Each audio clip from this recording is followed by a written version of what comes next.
Have you got an ass? Then Duluth Trading Company is for you. I'm just reading what they wrote, folks. For decades, Duluth has been making workwear for harder workers. You got an ass, Sona? Yeah, I do. Well, Duluth Company's for you. From highly abrasion-resistant pants to heat-beating work shirts, Duluth empowers you to take on life with your own two hands. Ready to bolster your nether regions? What the hell? Duluth's buck-naked unders are the no-pinch, no stink, no sweat solution when your junk drawer is on life support. Oh, God. They went too far. God. They went too far. Yeah, and you read it. You read it all. Didn't even ask any questions. I just blacked out and this came out of my mouth. So you do your glutes a favor. Shop at a Duluth Trading store near you or at duluthtrading.com. Duluth Trading for folks who work their butts off. Sona, what's a tradition in your home? My family always does a family picnic every year. That's nice. That's a with good all tradition. of my aunts, my uncles, my cousins. It's really fun. Well, guess what? No matter how big, small, or silly, traditions can bring people together. Mm-hmm. And Tostitos is there to celebrate the traditions that matter. They start with whole corn kernels to make masa the traditional way and bring you a variety of flavors like a hint of lime and Mexican street corn. I love street corn. Mm-hmm. No artificial flavors, colors, or preservatives, just quality ingredients and amazing flavors worth gathering around. That's the Tostitos way. Celebrate your traditions with Tostitos, or maybe even start a new one. Hello! Tostitos. Tradition matters. Conan O'Brien needs a fan. Want to talk to Conan? Visit teamcoco.com/callconan. Okay, let's get started. Hey, DeVaughn. Welcome to Conan O'Brien Needs a Fan. Hey, DeVaughn, how are you? I'm good. How are you? Well, you don't... I'm sorry. This is crazy. I think it's crazy that your shirt matches your background exactly. Because you look like a floating head right now. It's cool. It's pretty cool. You have a good look going for you. Thank you. Yeah, DeVaughn, there's so much we need to talk about. But the first thing I need to understand is, where are you coming from right now? I have no idea where you are in the world. So I'm from Calgary, Alberta in Canada. Oh, I originally was from Edmonton, but yeah, I'm in Calgary now. Okay, so you live in Calgary, and what's the temperature where you are right now? It's unseasonably warm. It's about 5 degrees Celsius. Oh. So, yeah. That always still sounds cold when you do Celsius. Doesn't it sound like, oh, it's real hard. It's 5 degrees. What is that in American temperature? Yeah. We like everything done the American way since we're soon to buy your country, apparently. I've never figured out the conversion there. So your guess would be as good as mine. So it's 41 degrees. Oof. Okay. Okay. And did you call it Calgary? Yeah, so I'm not originally from here, so I call it Calgary. I'm supposed to call it Calgary. Oh. But you know what I say, DeVaughn? Stick to your guns. Yeah. Yeah, the locals don't really know what they're talking about, I don't think so.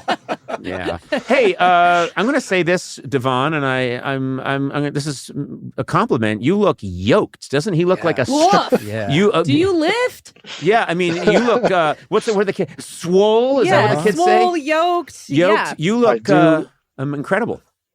I should have worn my shirt that says yoked. It would have been way better. Guess what, pal? You don't have to. Because you've got the muscles to prove it.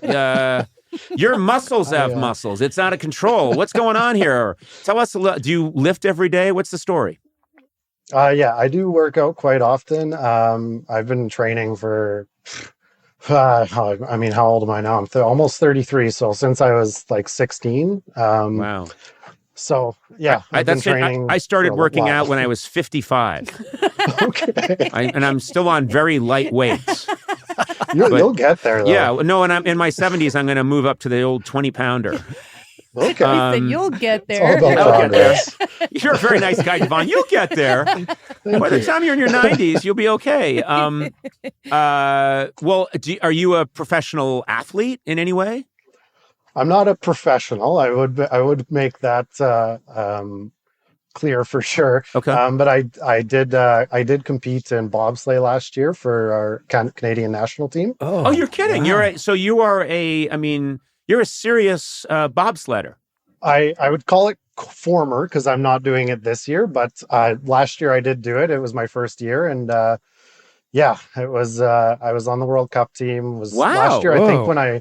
when I sent the email last year, I could be wrong. I sent applications a few times to you guys, but Right. when I made the team, I was like, I'm going to send it, and hopefully Conan will want to talk to me now. And I might have been in Europe right when I sent it. So Yeah, but let me tell you something, DeVaughn. um, If I was on a bobsled for 2 seconds, I would spend the rest of my life telling people that I was I was a bobsledder. Yeah. That's just me. You're being way too modest. It sounds like, I mean, this is serious stuff. You have competed at a top level.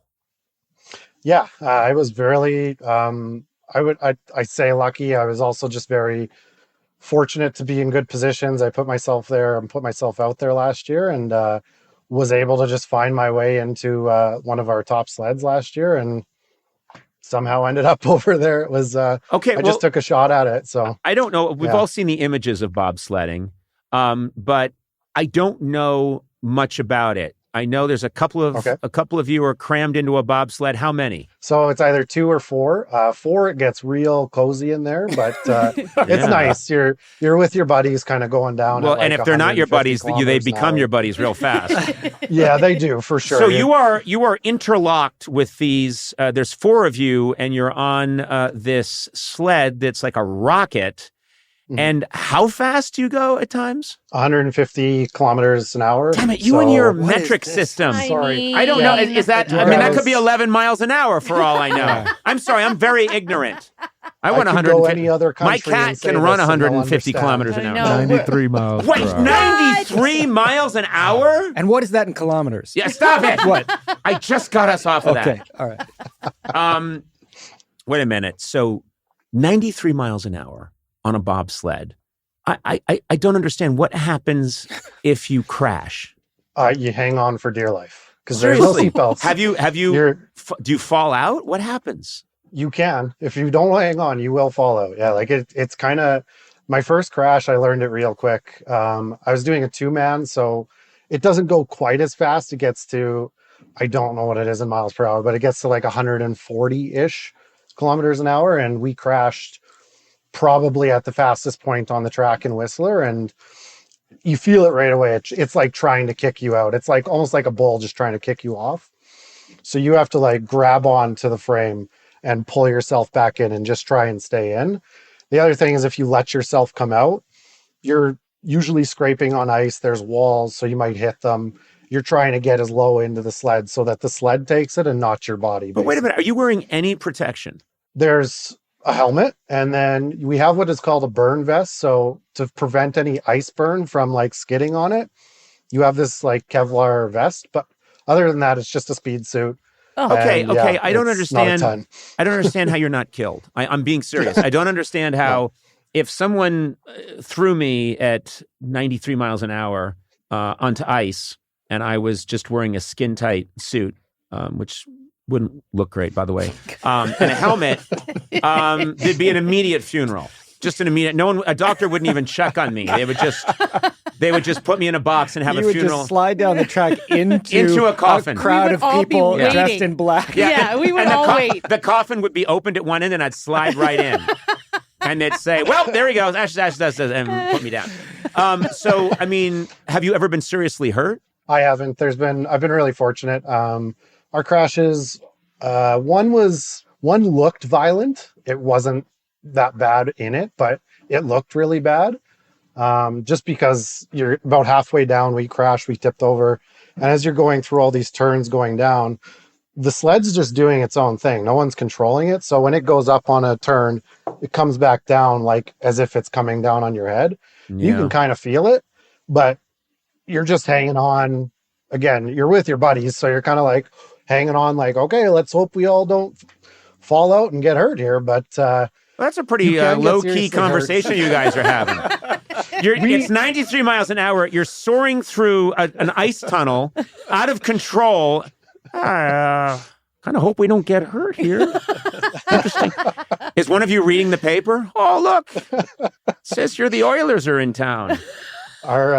I think like the last crash that we had, I was thinking like my first thought was like, because it was our first 4-man on the World Cup together, and I'd like told my family all back home, like, this is where you can watch it. Make sure you tune in. It's at this time.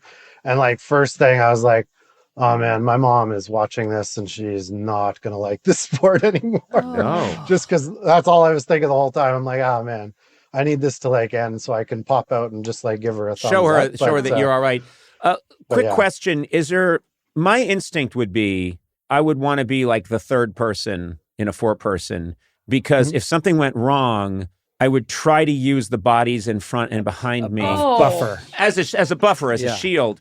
Is that a sign of low character on my part? Like I would try to be positioned behind you so that I could steer you towards the ice and the rocks, because and your body is. I'm just being honest. Your and you legs seem like are too long. What? Your legs are too long though to Yeah, sit in the that's third right. Well, position. I think the minute the crash starts, my legs would fall off. They'd say, "Oh, look, two strands of denim spaghetti just fell off the back of the." Excuse me, you're wearing denim during I'm wearing this denim. box? Yeah, I'm not putting on this goddamn Kevlar. What do I look like? I'm a man. See, A pure Canadian tuxedo. Yeah, exactly. Yeah. So I'm just being honest with you. I would try to use your body to absorb all the punishment. Well, I was the third guy. So when you load, Yes. you have like a routine. Yeah. I was the third guy. And I mean, in the crash, your instinct is to get as low as possible into the sled. So yeah, in fairness, I am trying to get lower than everyone else in that sled. Yeah. You know what I would do? I would build a little trap door in the sled so that there's and some steps so I could go downstairs into a tiny little room and read a novel during the crash. How big is your bobsled? It's a bigger bobsled, yes. It's less aerodynamic. But at my insistence, it has, when the crash starts, excuse me, gents. And I open a little door and then you hear footsteps going down some steps, and then I shut it. There's a little cocoa, and I read the third Harry Potter. I think it's Harry Potter and the stone that's made of bones. And I'm in there with a little sweater and stuff, and there's a little fireplace. No one's going to want to be on your team. Yeah, you don't know about bobsledding like Your I bobsled sounds more like one of those big, tall double vans. decker. It's going to tip over all the time. do. Yeah, Okay. yeah. So suddenly you're the expert, DeVaughn. I think I know a little more about bobsledding than you do, having spoken to you and seen a photograph.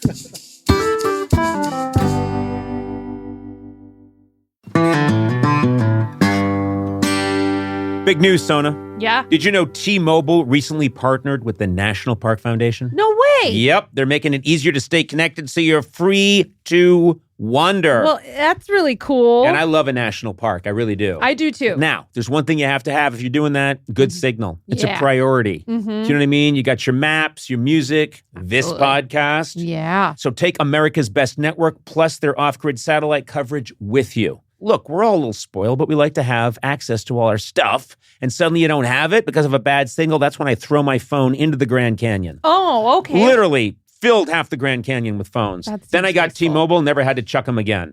You know? Good. So wander over to T-Mobile.com and switch. Best based on analysis by Ookla of speed test intelligence data for 2H 2025. Wow, that's some sentence. T-Satellite with capable device in most outdoor areas in U.S. where you see the sky. That's important. You got to see the sky. Yep. Service may be limited or unavailable. Included with Experience Beyond or $10 per month. Auto renews. Cancel anytime. That was probably meant to be said by a robot really quickly, but I just did it slowly so you could really understand. Disclaimer, please do not throw your phone into the Grand Canyon. Now, normally, Eduardo, you are sitting behind the board. You are the puppet master. You're working all the dials and switches, making this podcast happen. But I've asked you to step out. I'm nervous. And I think you're going to like this surprise. Okay. And it involves our friends at Miller Lite. I know that you're a massive football fan. That's right. Because we've caught you watching matches while we're taping a podcast, and you're clearly have just taped some of the buttons down into position so you can watch. I'm going to present to you Miller Time MVP Oh my God. match ball. This is the my Miller God. Time MVP match ball. Wow. Look at this thing. Miller Lite knows you're a big fan, so they asked me to give this to you. And look at this.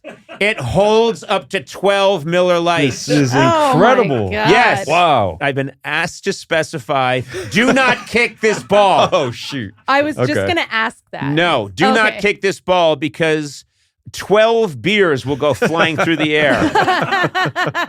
Tell me, how is this going to be used? Where is this going to go in Instantly. I mean, I've been watching all the matches with friends and family. This is the perfect piece to add to the table. This is really Yeah, cool. here, you want one? Yeah. Oh, thanks a lot. Oh, look at it. Yeah. Thank you. Look at. Oh, it's cold. It keeps. Yes.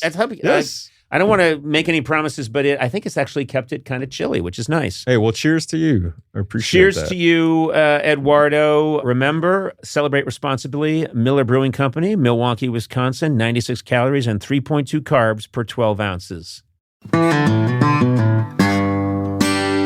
Sona, what's a tradition in your home? My family always does a family picnic every That's nice. year That's a with good all of tradition. my aunts, my uncles, my cousins. It's really fun. Well, guess what? No matter how big, small, or silly, traditions can bring people together. And Tostitos is there to celebrate the traditions that matter. They start with whole corn kernels to make masa the traditional way and bring you a variety of flavors like a hint of lime and Mexican street corn. I love street corn. No artificial flavors, colors, or preservatives, just quality ingredients and amazing flavors worth gathering around. That's the Tostitos way. Celebrate your traditions with Tostitos, or maybe even start a new one. Hello. Tostitos. Tradition matters. Back to school starts now. Get long-lasting battery life on the Dell XPS laptop powered by Series 3 Intel Core so you can work from anywhere. Now starting at $699 with exclusive student pricing starting at $599. Complete your setup with savings on select monitors and must-have electronics and accessories. Limited time deals and free shipping on PCs and more await you at Dell.com/deals. That's Dell.com/deals.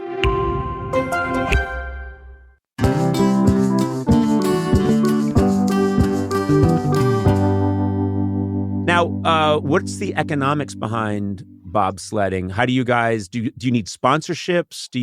Who's funding this? Does the Canadian government step in and throw some loonies at it? See what I did right there? So that was a good reference. That was a good Canadian Well, reference. I've been around.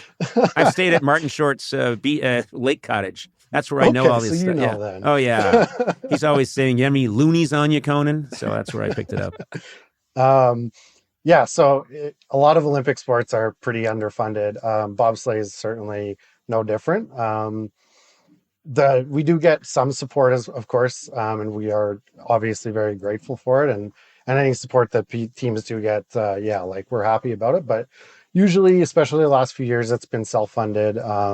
DeVaughn, Athletes are needing to get just ask sponsorships. him. Just ask him. Yeah, no. So the main reason I'm here is like, could you put your face just on a side of a sled? Just give us some money. We'll slap it on there. Would I really get, if I could get some, Conan O'Brien Needs a Friend podcast sponsors? If I threw some dough your way, I could get a little bit of a sponsorship? I could probably get you on a sled for sure. I could get you connected with the right people. Yeah. That would be But what if amazing. it's one of those things, when, it's a grim subject, but if an airplane goes down, the company quickly covers the logo. Oh, Have you noticed? yeah. Have you ever did you ever hear about that? God, They Conan. cover the logo of the plane because there's all this footage of, Right. and they're like, cover up that logo. The corporation, it looks bad for the. So I'm just saying. They're going to do that if they win. And the winner is, hold on, they're covering up something. DeVaughn is quickly spray painting over an image. That's something to, you know what? I have to talk to the people here that control the purse strings. You'd think that would be me, but it is not. It's Jeff Ross who seems to control these things. He's a hard guy to get to. He's a, you know what I mean? It's tough. It's tough to, how Jeff, he moves around so quickly. He's always darting from room to room. He's like an eel. Conan, when did this become the Jeff Ross podcast and not the Conan O'Brien? Yeah, I like this guy. DeVaughn, now I see what DeVaughn's doing. Yeah. He's getting me to say, Jeff Ross doesn't run things. I'll pledge the money. Yeah. Right. Yeah. I think we have to look into this, Who's DeVaughn. the real boss around here? Right. Oh. Write a Yeah. check. Who wears the pants? Who wears Yeah. the pants? How much do you need, DeVaughn? Whatever you want to give. Yeah, and At do it this in do it in kilometers. Do you want it in Canadian dollar? Yeah, how many- If you give us U.S. funds, we really would be thrilled. What's the difference between what's the exchange rate now between $1 Canadian dollar, 69 US cents. Oh, is it that low? wow. Okay. Wow. It's a little rough. It's a little rough. So, sorry. That's Did you bring your dog to the podcast? Oh, there's a good one. Pretty good one. There's a good one. Yeah, rough, rough. What do you think of that exchange rate, pup? Rough. God, I'm killing over here with myself. You're just hydrating. DeVaughn is hydrating. He has to. I know. You need He's. I Yeah. mean, you've and also when you take a swig, it's the largest water bottle I've ever seen. There must be at least 95 liters. Man. Look at that thing. Big And he's a big guy. Imagine Yeah. how big that thing That's is. all the water I've had in my life. But he just lifted up. How do you even get into bob? You call it bobsleighing? bobsleigh. It's the same. Is it a Tomato, sleigh or a tomato, sled? honestly. Oh. I call it bobsled. I prefer it bobsled. It's because you can use it in lots of different ways. Bobsleigh is very singular. So Yeah, bobsleigh is if you Um, use it to kill people. Aw. I have another question here, and then we'll come back around to the money. I'll take care of the money. Don't you worry about that. What are you doing? You're the third. What is it you're doing in the bobsled other than just hanging on for dear life? Are you shifting your weight at certain times? Who's steering the thing? Who's in charge of snacks? I want to know what's there's going a guy on. in the very front that he steers it. I want no part of steering it. It seems like a lot of pressure. I just have to exist for like 5 seconds pushing it, and then I hop in and just the rest of the blame can go to the guy at the front after that. So Your contribution is pushing it and then jumping in and then hoping things go well. pretty much like you try and get in, like, so when you get in, it's kind of like I call it like a meathead ballet. There's 3 big guys that are all trying to get in, moving as fast as they can, and then it's like quick and in. It's like, if you see it, it's very orchestrated. It looks, if the teams that are good at it look very good when they do it. So it's like you're very quick off the bunk and then in and down as low as you can. Wow. And then when you're back there, you don't want to be shifting a bunch, because if you got 3 guys shifting around in the back, the pilot will feel it. So you're trying to just kind of stay as still as you can and stay as low as possible. Stay very still, stay very low. Which that's interesting. I think I'd be trying to escape most of the time if I was in. Yeah. Which country, just for example, would you say what's the country that's dominant in this sport? Germany is probably the most dominant in it and have been for a while. I bet it's because they've designed some crazily insane bobsled. Yeah, like Volkswagen. They genuinely do have their bobsleds at times. Maybe We try and take a look at them, but they look very sleek. They're very high tech. Have you ever checked it for an internal combustion engine? I mean, I'm sorry. I don't mean to impugn the Germans, but, they make BMWs and Porsches and everything. Have you checked to make sure? Too. I said Volkswagen. I know. I don't know why I chose the weakest. Mercedes. Have you ever checked to make sure that there's not an 8-cylinder beautiful BMW engine in there? And that's why they always win. Have you noticed that they go uphill sometimes for 20 minutes? I fear if I touch their sled, I would be. Yeah, they probably wouldn't like that. Yeah, I don't know. I don't want to know. I don't know. Want to know what happened. What color are that? What are they sponsored by? What's on their sled? DHL was a big sponsor. Oh. That makes sense. Mm-hmm. Yeah. He said, not sure why. It's like you're shipping something somewhere and it's got to get there fast. Yeah, that makes sense. Yeah, and you need 4 guys to wear tights and hug each other while it's delivered. Who are your sponsors now or in the past? So the program has their own. As far as like who we had last year, there's a lot of like local companies because it's not especially in Canada, it's not, and like North America generally, it's not a well covered sport. Like you're not flipping through the channels and like, oh, there's bobsled, unless it's the Olympics. Yep. So all those other years, you're not going to see the sport typically unless people direct you right to it. So it's not like a high coverage sport. You're typically not selling people that like tons of eyes are going to get on the sled and see your logo. You're more or less selling a dream of what you're competing for, which everyone who joins the sport is joining to, for the most part. Some people might not be, but almost everyone is joining to make the Olympics eventually. Okay. So that's what you're selling when you're selling it to people.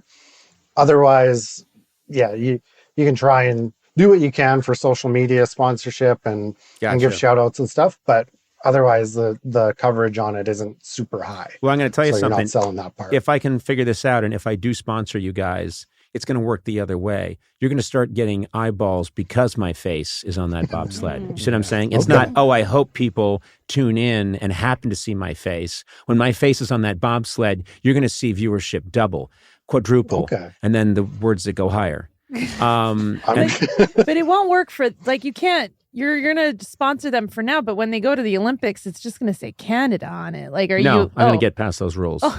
Yeah. I'm going to, you know what I mean? Canada O'Brien. Yeah. Yeah. Canada O'Brien, and then just me in a Mountie hat. Yeah. Canada O'Brien needs a friend is what the sled will be called. DeVaughn. Canada O'Brien. I'm proud to meet you, DeVaughn. Yeah. I'm proud to meet you, and you seem like a fine fellow, and I will, we're going to think this over, but there could be a future in this. Do you know what I mean? Thank you. Yeah. I would like to say I've been watching you since I was like 9. Mm-hmm. I used to like stay up late. Oh, cool. And then I'd pretend to go to sleep. And then I had this little like 15-inch TV in my room that I'd like quietly turn on when I was a kid and just like find the channel and watch it. I used to watch it all the time. And like, this is, to see you now talking directly to me is very like, it's almost not about out of body experience for me. So this is like quite literally a dream come true. Well, for thank me. you, Next DeVaughn. is, don't mention anyone else. It hurts it. DeVaughn, I will say this. When I started way back in the day, my best fans were Canadians. Before Americans were liking me, Canadians, I think Canada put me on their TV guide like 3 years before America did, because Canadians, I revere Canadian comedy and Canadian comedians and SCTV. And so you guys were always in my corner in the early days. And so the image of you, sneaking some Conan O'Brien illegally makes me really happy. And so this is nice. I'm glad I met you. I'm going to talk to the money guys. We're going to figure this out, and I'm going to start to get in shape. Perfect. Yes, I want to be killed. You can always take a ride in a bobsled. You head to Whistler or Lake Placid. They have tours for you. So no, I'm going. Check it out. I'm going with you or with no one. Mm-hmm. So it's you or no one. All right. Hey, DeVaughn, very nice to meet you, and I hope our paths cross down the road. Okay. Awesome. Thank you very much. Take care, man. Bye. Bye. Conan O'Brien Needs a Fan, with Conan O'Brien, Sonam Movsesian, and Matt Gorley. Produced by me, Matt Gorley.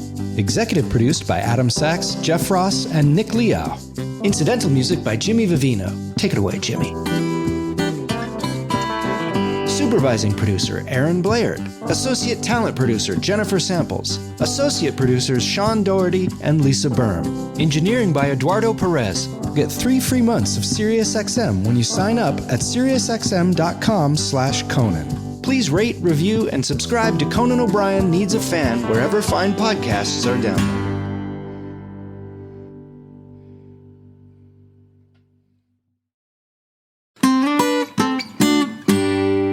Finding a skilled hire takes more than just reviewing a resume. You know what I mean? You can't just go bleep, bleep, bleep, bleep. That doesn't get it done. As AI raises the bar on how experience is presented, hiring managers need better ways to evaluate skills and fit. That's where Robert Half can help. Their recruiters combine their expertise with award-winning AI to review what's behind every application quickly, and that's important, quickly. Who's got time these days? No one. Learn how they can help you find specialized talent in finance, accounting, technology, and more at Robert Half. They know talent. Visit roberthalf.com/talent today. Courage. I learned it from my adoptive mom. Hold my hand. You hold my hand. Learn about adopting a teen from foster care at adoptuskids.org. You can't imagine the reward. Brought to you by Adopt US Kids, the U.S. Department of Health and Human Services, and the Ad Council.